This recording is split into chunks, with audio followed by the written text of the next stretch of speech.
के सबसे बड़े सम्मेलन का काउंटडाउन चल रहा है। विश्व के सबसे ताकतवर देशों के राष्ट्रपति और प्रधानमंत्री भारत पहुंच रहे हैं। इंतजाम इतना हाईटेक है कि दुनिया भारत की डिजिटल क्रांति का लोहा मानेगी। पवन नारा की एक और रिपोर्ट देखिए।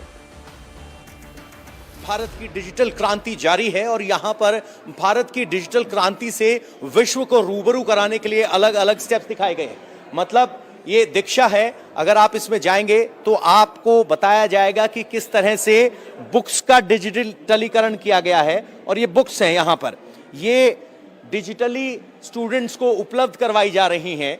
ये आगे बढ़ेगा तो और ज़्यादा ग्रोथ होगी, या कहें कि शिक्षा की तक पहुंच आसान हो जाएगी।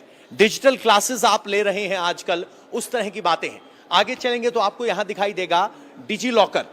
डिजी लॉकर भी एक बहुत महत्वपूर्ण एप्लीकेशन है जिसमें आप अपने डॉक्यूमेंट्स का डिजिटलाइजेशन कर सकते हैं। सरकार भी अपने सरकारी डॉक्यूमेंट्स का डिजिटलाइजेशन कर रही है और ऐसे में इन अलग अलग डॉक्यूमेंट को दिखाया गया है, रजिस्ट्रेशन ऑफ व्हीकल से लेकर ड्राइविंग लाइसेंस तक।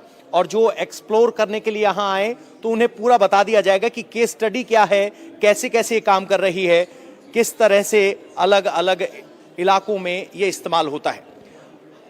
5G की बात हो रही है तो वर्चुअल रियलिटी के साथ आप एक्सपीरियंस कर सकते हैं इंडिया की डिजिटल क्रांति को। ये एक VR हेडसेट है जिसको आपको इस तरीके से लगाना पड़ेगा और आपको भारत की पूरी क्रांति अपने आंखों के सामने होती हुई दिखाई देगी। यानी ऐसा नहीं है कि सिर्फ कुछ इन्फो दे दी गई है, आप एक्सपीरियंस कर सकते हैं। ऐसे ही जो डिजिटल हेल्थ इनिशिएटिव हैं वो दिखाए गए हैं। आधार भारत की एक और बड़ी उपलब्धि है जिसको भारत पूरे विश्व को दिखाना चाहता है। 140 करोड़ लोगों का फिंगरप्रिंट, आइरिस स्कैन इकट्ठा करना आसान नहीं था।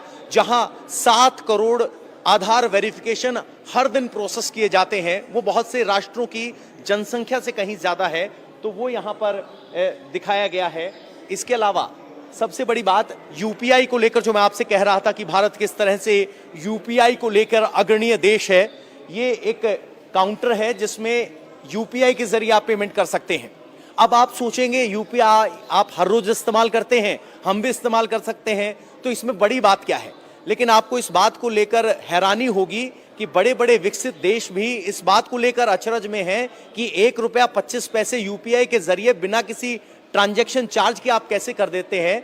तो ये भारत को सबसे अलग बनाता है और यूपीआई ट्रांजैक्शन में भारत सबसे नंबर 1 है। अब आपके लिए, हमारे लिए बड़ी बात नहीं है, लेकिन जो विदेशी मेहमान आए हैं उनके लिए अचरज की बात जरूर है।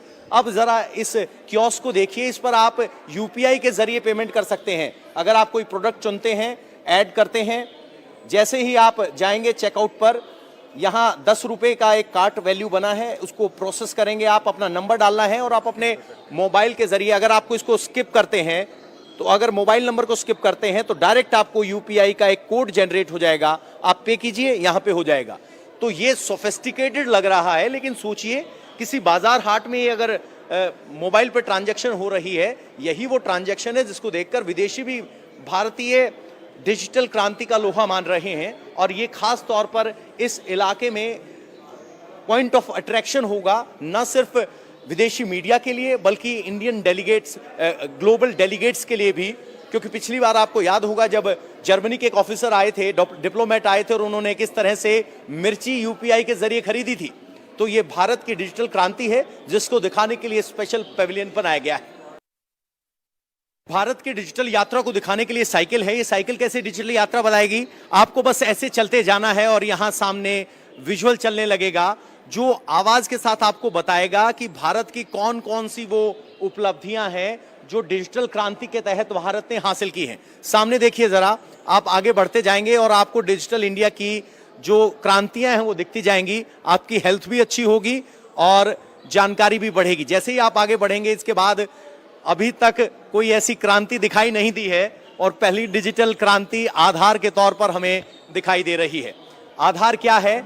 103 बिलियन ऑथेंटिकेशन हुए हैं और लगभग 1 करोड़ 40 लाख के आसपास यहां पर रजिस्ट्रेशन 100 करोड़ या 140 करोड़ के आसपास रजिस्ट्रेशन हो चुके हैं। और अब माई जीओवी का जो इनिशिएटिव है वो आपको दिखाई दे रहा है। तो आपको इस तरह से लगातार चलाते रहना पड़ेगा इसको देखने के लिए, समझने के लिए। तो आप ऐसा लगेगा जैसे हिंदुस्तान में घूमते घूमते देख रहे हैं। माई गवर्नमेंट इनिशिएटिव क्या कहते हैं?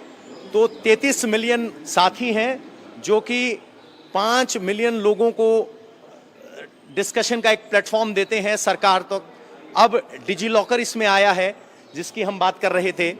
और इस तरीके से आप चलते जाएंगे, आपको भारत की डिजिटल क्रांति दिखती जाएगी। ये सब हेल्थ के साथ साइकिल चलाते हुए आप समझ सकते हैं। अब आपको नेशनल गैलरी ले चलती हूँ। दुनिया भर से आने वाले विदेशी मेहमान नेशनल गैलरी में क्या क्या देखने वाले हैं, इस पर भी एक रिपोर्ट देखिए। G20 शिखर सम्मेलन के दौरान जब लगभग 26 राष्ट्रों के प्रमुख G20 की अलग अलग मीटिंग्स में व्यस्त होंगे, उस वक्त उनकी पत्नियां एनजीएम के अंदर लगी इस प्रदर्शनी का लुत्फ उठाएंगी। इस वक्त हम national gallery of modern arts के अंदर मौजूद हैं और आपको तस्वीरों में दिखाएं कि कितनी खूबसूरत चीजें यहाँ पर लगी हुई हैं। ये वो चीजें हैं जो भारत की संस्कृति, विरासत और भारत के फैशन के बारे में पूरी तरह से जानकारी देती हैं। अलग अलग तरह के पुतले यहाँ पर हैं, अलग अलग तरह की जो आर्ट है वो यहाँ पर आप देख सकते हैं। साथ ही साथ ये देखिए ब्रास का मुगल कालीन जो आर्ट है उसकी प्रदर्शनी यहाँ पर लगाई गई है। ब्रास से बनी हुई चीजें यहाँ पर रखी गई हैं। ये कहीं ना कहीं भारत के इतिहास के बारे में जानकारी देती है। यहाँ पर एक अलग तरह से बुक भी रखी हुई है और इस बुक के माध्यम से जब राष्ट्रीय अध्यक्षों की पत्नी यहाँ पर पहुंचेंगी तो इन कलाकृतियों के बारे में जानकारी ले पाएंगे। आप देखिए पेंटिंग्स हैं इसके अंदर, इनके बारे में जानकारी जो है वो यहाँ पर लिखी भी हुई है। साथ ही साथ जितनी भी चीजें यहाँ पर लगाई गई हैं उनके बारे में विस्तृत जानकारी जो है वो इन किताबों की मदद से जो है वो राष्ट्रीय अध्यक्ष की पत्नियां ले सकेंगी। ये आप देखिए ब्रास से बना हुआ, ये हाथ से गढ़ा हुआ ये एक आकार है। आप देखिए कि किस तरह से कितनी मेहनत करके इसको बनाया गया है और काफी लंबा समय लगाने के बाद इसको यहाँ पर बनाया गया है। साथ ही साथ तांबे की बनी हुई ये भी चीजें यहाँ पर उकेरी गई हैं जो आप यहाँ पर रखी हुई देख सकते हैं। और इन सभी के बारे में जानकारी जो है वो सभी राष्ट्र के प्रमुख की पत्नियां जब यहाँ पे आएंगी तो उनको दी जाएंगी। ये एक लकड़ी और तांबे का बना हुआ एक आर्ट पीस है। ये लगभग 5 से 7 किलो का है। देखने में काफी हल्का लग रहा होगा लेकिन ये काफी भारी है। और इसी के साथ साथ इस तरह का ये आर्ट पीस है, ये लगभग कम से कम नहीं तो नहीं 25 से 30 किलो का ये आर्ट पीस होगा। तो इन सब चीजों को यहाँ पर लगाया गया है। एक छोटी सी प्रदर्शनी यहाँ पर लगाई गई है और साथ ही साथ में एक किताब भी यहाँ पर रखी है और इस किताब की मदद से जो है किस तरह से इसको उकेरा गया, इसका क्या इतिहास है। आप देख सकते हैं कि यहाँ पर जिन्होंने उकेरा उनकी तस्वीर भी लगी हुई है और कितनी मेहनत करके इस तरह के जो आर्ट कल्चर आर्टिफैक्ट्स हैं उनको यहाँ पर उकेरा गया है। उसके बारे में पूरी जानकारी जो है इन किताबों में दी गई है। और ये कहीं ना कहीं दर्शाता है कि भारत की सांस्कृतिक विरासत क्या है, चाहे वो मुगल काल की बात करें, चाहे हम किसी भी काल की बात करें, उसको लेकर यहाँ पर अलग अलग चीजें रखी गई हैं। और अब भारत का फैशन कितना अपडेट है उसके बारे में जानकारी भी दी जाएगी। और भी बहुत महत्वपूर्ण चीज यहाँ पर रखी गई है, आगे चल के आपको दिखाते हैं। देखिए ये जो कालीन है, ये कालीन जो है उसके बारे में जानकारी दी जाएगी जब राष्ट्रीय अध्यक्षों की जो पत्नियां हैं वो यहाँ पर आएंगी। ये मिर्जापुर और बनारस में बनी हुई कालीनें हैं जो जब वो लोग यहाँ पे आएंगे तो उनको दिखाया जाएगा, इनके बारे में जानकारी दी जाएगी। हम देखते हैं कि किस तरह से घरों के अंदर ये कालीन लगी होती है और ये कितनी खूबसूरत कालीन है जो यहाँ पर लगाई गई हैं। इनके बारे में अगर जानकारी की बात करें, मेरे कैमरा पर्सन दिनेश तिवांग आपको दिखाएंगे। ये दी कार्पेट सेलर है और ये जो है ये कलेक्शन है। आप देखिए इसके बारे में जानकारी क्या है। साइज इसका 9.3 इंटू 6.3 है और ये गुड़गांव एमजी रोड से यहाँ पर लाया गया, लेकिन ये बनाया जरूर गया है बनारस और मिर्जापुर के अंदर। तो इसके ऊपर जो मेहनत की गई है उसके बारे में जरूर जानकारी जो है वो लोगों को दी जाएगी। यहाँ पर जो डेलीगेट्स आएंगे उनको दी जाएगी। उन सभी राष्ट्रीय अध्यक्षों की पत्नियों को भारत के कल्चर के बारे में जरूर बताया जाएगा। राजधानी की सड़कों को भी भव्य तरीके से सजाया गया है। विदेशी मेहमानों को किस तरह से नजर आएगी दिल्ली, आपको दिखाएंगे रिपोर्ट इस ब्रेक के बाद।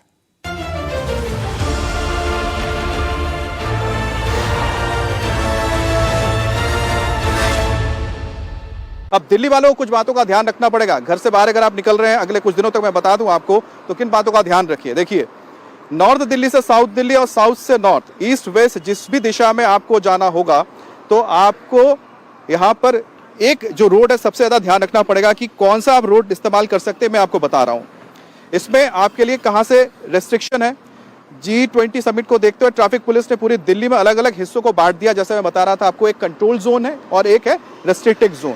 अब कंट्रोल जोन और रेस्ट्रिक्टेड जोन है, एक कंट्रोल जोन 1 है, कंट्रोल जोन 2 भी है, साथ ही रेस्ट्रिक्टेड जोन भी है।